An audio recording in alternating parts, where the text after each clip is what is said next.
Hey folks, it's Rob.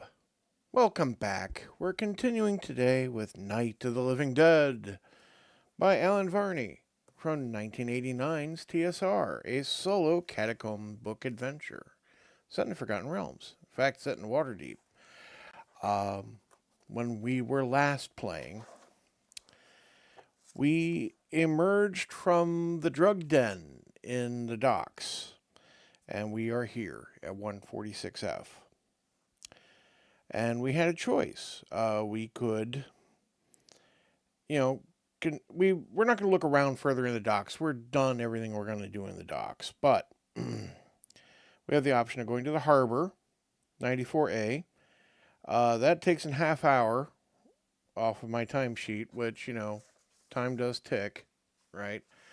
And we'll eventually run out of time for things. Um, or I can go to 82A and go somewhere else, and that will also burn time. Um, I feel since I'm here, I'm going to go to 94A and go down into the harbor. Since it was a location listed by the Cerbicule, and on a more meta level, it does have, an entry here on the map, right? 94A. And, we're in the vicinity. It kind of makes sense to come here. So that's what I'm going to do. And we'll move forward from here. And here we are on the PDF for those of you playing along at home. So, 94A. Standing among the docks, you look out over Waterdeep Harbor. No wind is blowing, and the only motion in the water should be a faint ripple of waves. But far out in the harbor, you see an indistinct turbulence, Abrax's whirlpool. You walk between the docks and march straight down into the water. It's an eerie sensation. As one of the living dead, you know that exploring under the water will not harm you. Since you do not breathe, you cannot drown, and yet you pause, with a twinge of apprehension held over from life, just before you plunge yourself fully into the harbor. The weasel, spokesman of your subconscious, voices your worry. No, don't go down there. We'll drown. You cannot quite rid yourself of life's fears. Still, you have a mission. Submerging yourself fully, swimming and walking amongst the along the harbor bottom, you press on. After a few minutes, the weasel says, guess I haven't adjusted to being dead yet. It's on the thinking, you know. Air bubbles froth from the shrunken head's mouth, and you peer down at it. With the telepathy of the undead, you ask, Are you all right? Zalty, but all right. The world below is bizarre and fascinating. Schools of fish, unaffected by the effluvium, dart here and there, feeding.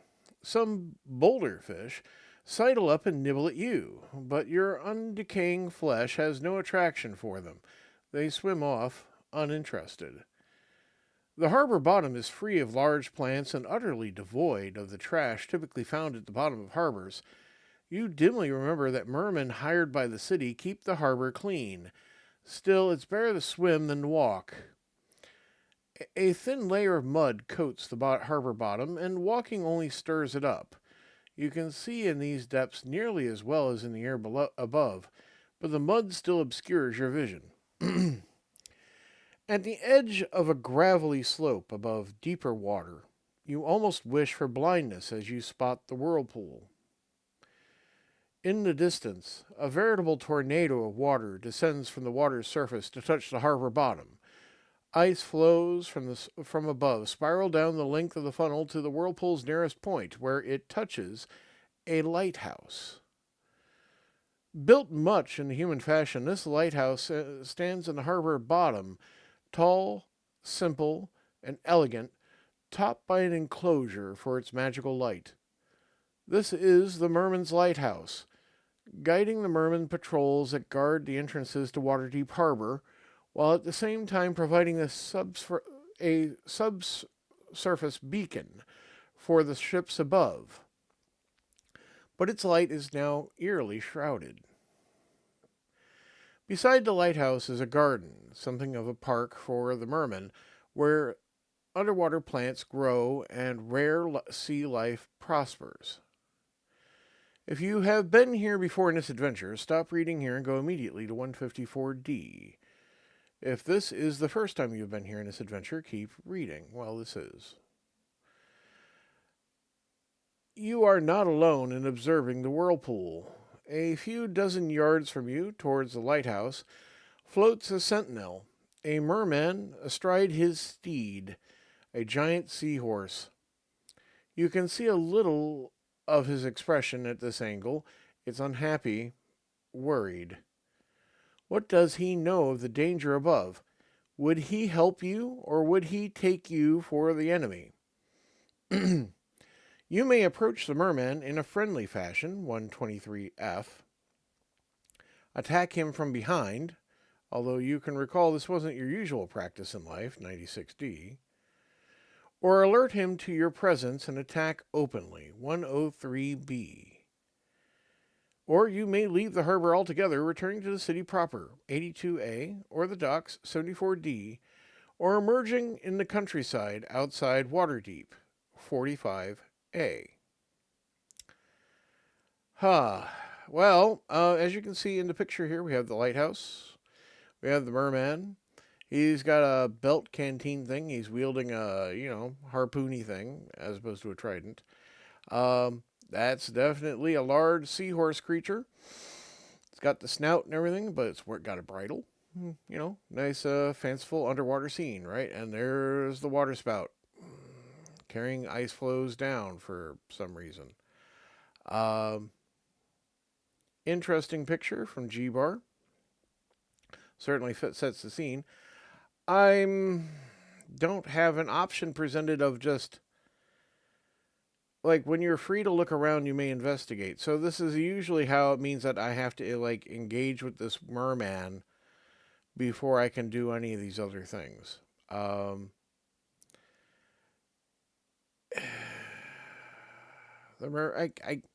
won't be able to communicate with him. I can only mentally communicate with the undead creatures around me. So going up to him in a friendly fashion, I'm just going to be an undead creature that the merman is that's coming up to the merman. And we saw from the docks previously, they just kill the undead. Now, admittedly, I'm not like the undead that was dead on the harbor, but I just don't feel like that's going to work. I do tend to try to be honorable, but, a swift elimination, taking some advantage is,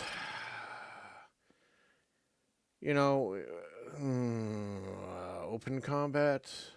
Do I just leave? I shouldn't leave. There's probably a piece of the Staff of Waterdeep down here. That's why the Cerbicule dragged me down here. It might be in the lighthouse. I don't know. Apparently there's a sunken garden, too, which, probably contains octopi. Who knows? Kraken. We'll see. Roll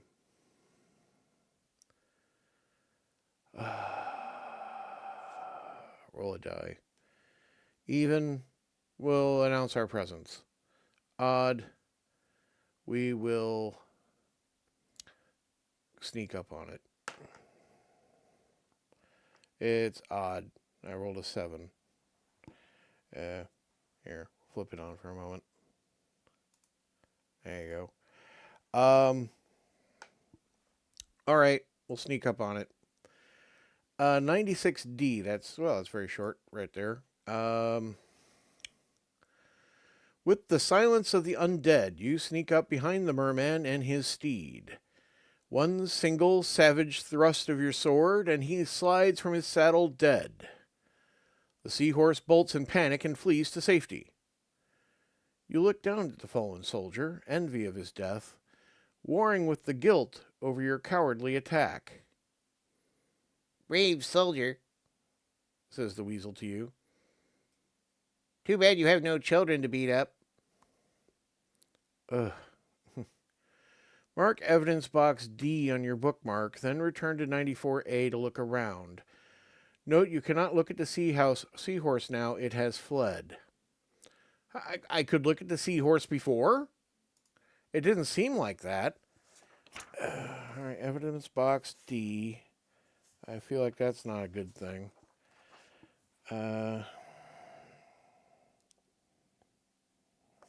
Okay. Well, I can look around at things. So, but not the seahorse.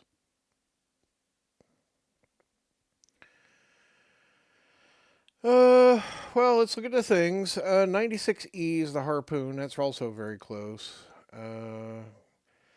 You cannot examine the harpoon unless the merman is dead. Well, duh. If the merman still lives, return to 94A and make another choice, or leave, go to 45A to explore the countryside, or 74D to return to the docks. If the merman is dead, however, keep reading. The harpoon is an ordinary weapon. The Cerbicule says there is no enchantment on it. It inflicts 8 points of damage with each blow, but you're unfamiliar with its use. Your die roll to hit with the harpoon is reduced by 1 from the roll you need when using your sword. If you wish to take it, it counts as a possession. And I can return to 94A, go to the docks, etc., etc. I'm not going to read that every single time right now. I might as well take the harpoon. I'm in the position of taking everything right now. My sword does 7 points of damage whenever I hit something with it. The harpoon would do 8. But at 1 point more difficult to hit makes it very unlikely I will use it.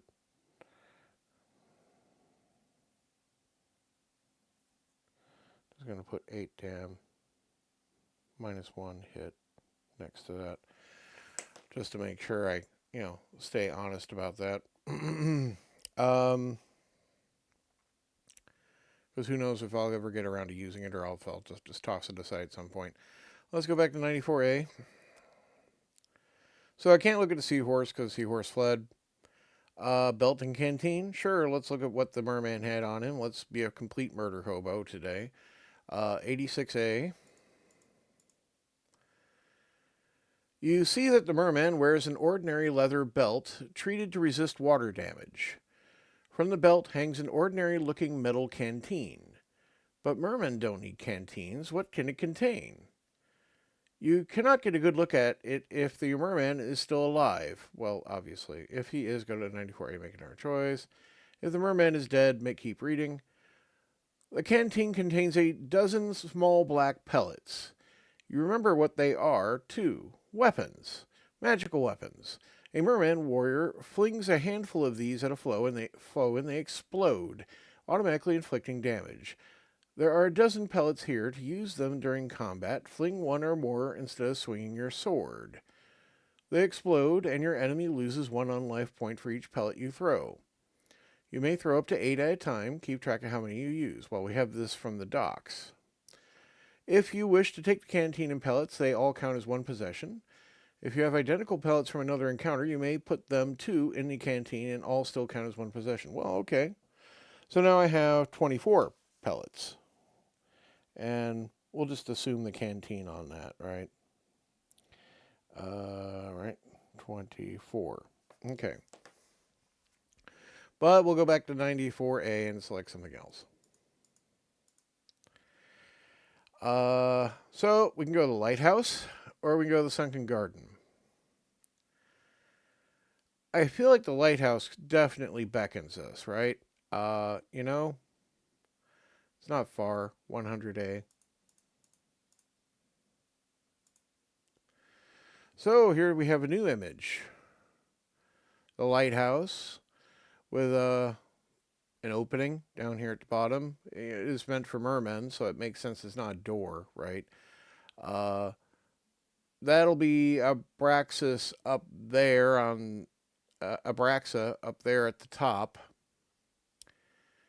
and that'll be the whirlpool.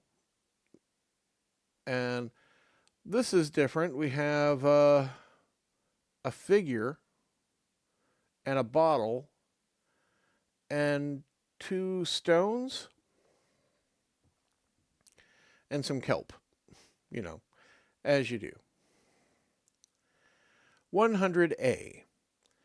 You approach the Merman's lighthouse beneath Waterdeep Harbor. Although maintained as a beacon for merman patrols, no light issues from it now. Instead, it has become an instrument of your undead enemies. A gigantic whirlpool writhes and roils next to the lighthouse, stretching from the surface to the structure's base. Great flows of ice whirl down its length. As you watch, one great chunk of ice strikes the lighthouse and explodes. Pieces tumble in all directions. And standing on that flat roof of the lighthouse is Abraxa, your so-called patron. Even from here, you can see the Lich gesturing, directing the whirlpool. All of Abraxa's attention is on the whirlpool. You can probably move about in the water beneath the tower without being discovered. If you have been to the Merman's Lighthouse before in this adventure, stop reading here and go immediately to 116E. If this is your first time you have been here in this adventure, keep reading. Well, it definitely is. The lighthouse tower has an entrance in the bottom, an entrance not made for humans, but round, better suited to swimming entry. Above it, a railing girdles the tower. Nearer to you, three objects float unsupported above the harbor bottom, but what holds them up? You may swim up to the lighthouse roof and talk with Abraxa. Well, that strikes me as a terrible idea, especially if I don't want to hand over what I've already found. Leave this area, 119F. Well, I mean, I haven't done anything yet. Or investigate the cluster of floating objects, 83E. Or you may look around, but you cannot examine the first three items on the list until you go to 83E. So the first three items are the white gem, the dark gem, and the bottle, which is definitely what I'm most interested in looking at. But there's also the lighthouse entrance, the lighthouse railing, and the whirlpool. And let's face it, I'm interested in the stuff. Drawn to loot is practically my thing. 83E. 83E. You cautiously approach the cluster of floating objects. After a moment, you realize they're not just floating, they're also supported within a translucent shape you can barely distinguish from the surrounding water. The shape is large, but humanoid and made entirely out of water. A water elemental. You remember from life, without context, meeting some of these magical beings and composed of pure liquid. Good or evil? Their personalities differed as much, one from another, as any two human beings. You regard this one, it weakly lifts its globular head to gaze at you. Will you attack? 46E. Talk to it, 37A. Ignore it and simply reach inside for its treasures it contains. To do this, return to 100A and choose one of the objects. Or forget about the elemental and return to studying the lighthouse again. 100A also. It doesn't seem hostile. It's a magical being. We may be able to communicate with it like the imp at the drug den.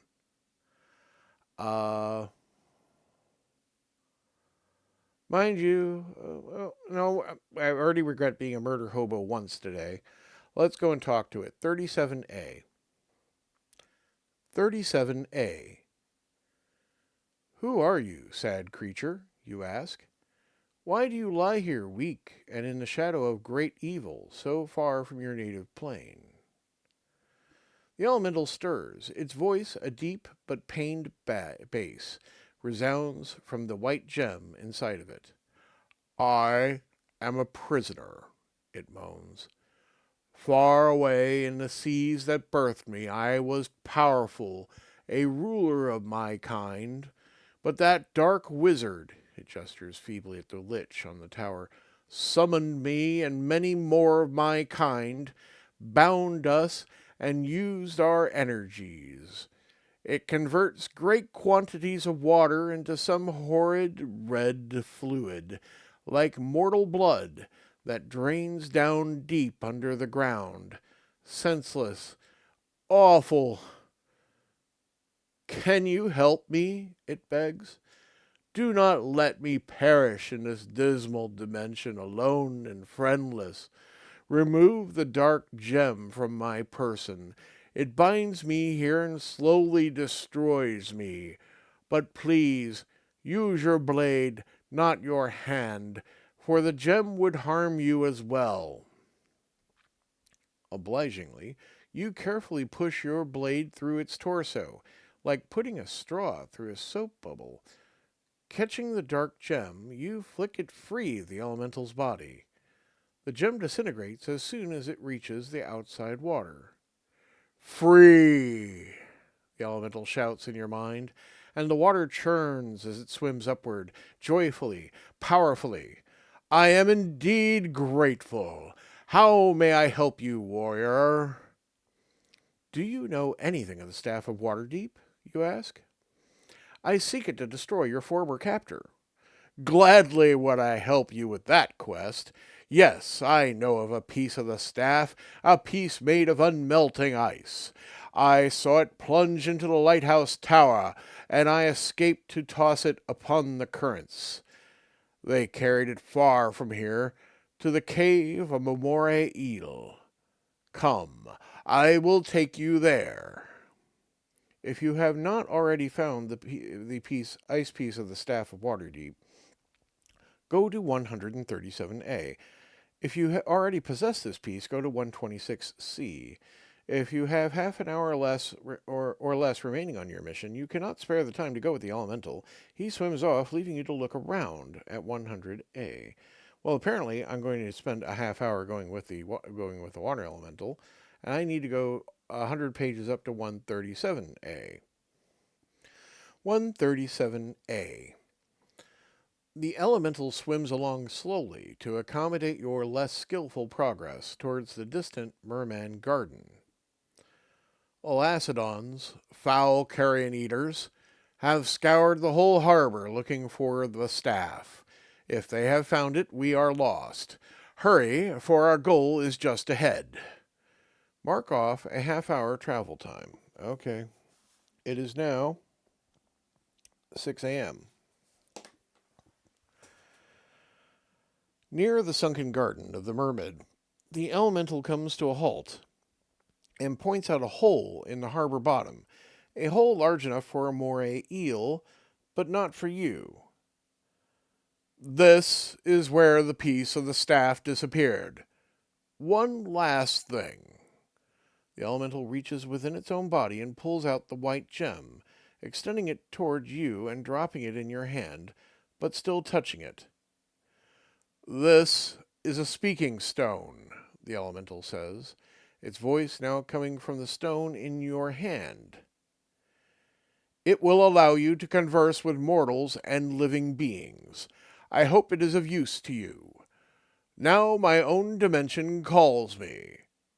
With that, it disappears. If you already had a speaking stone, another will do you no good. If you don't have one, you may take this one. It counts as a possession. Well, it strikes me as something useful. We will definitely take that. Speaking stone. At this point, I only have 2 available slots for picking up things, and I'll start after making decisions. Now the moray eel hole gapes before you. You can sense life within it, probably the eel.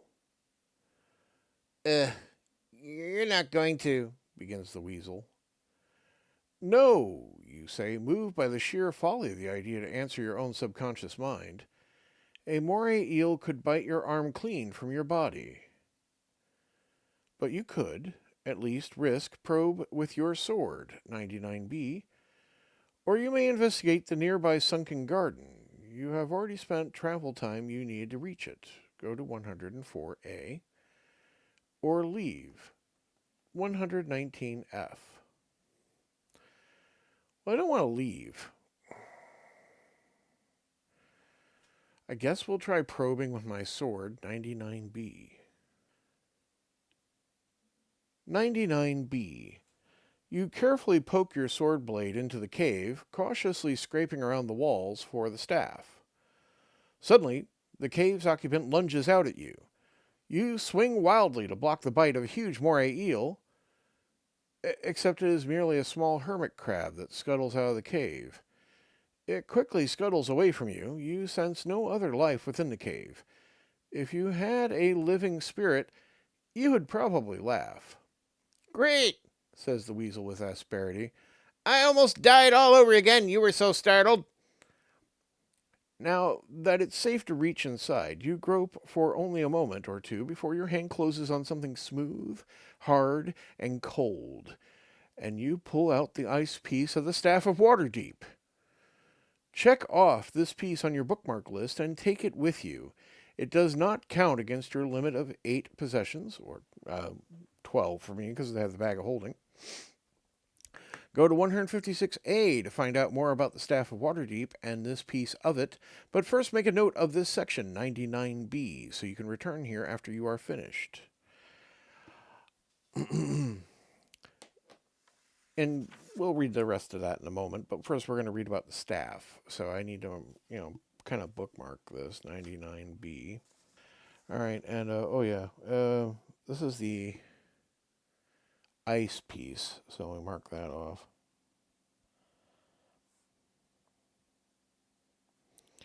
That's going to be our third piece. Isn't that nice? 156A for the moment. Now, 156A is here, and as you can see, it's once again a direction page to the individual piece. So the ice piece is actually 123E, so we'll proceed there now without rereading this entire section. 123E.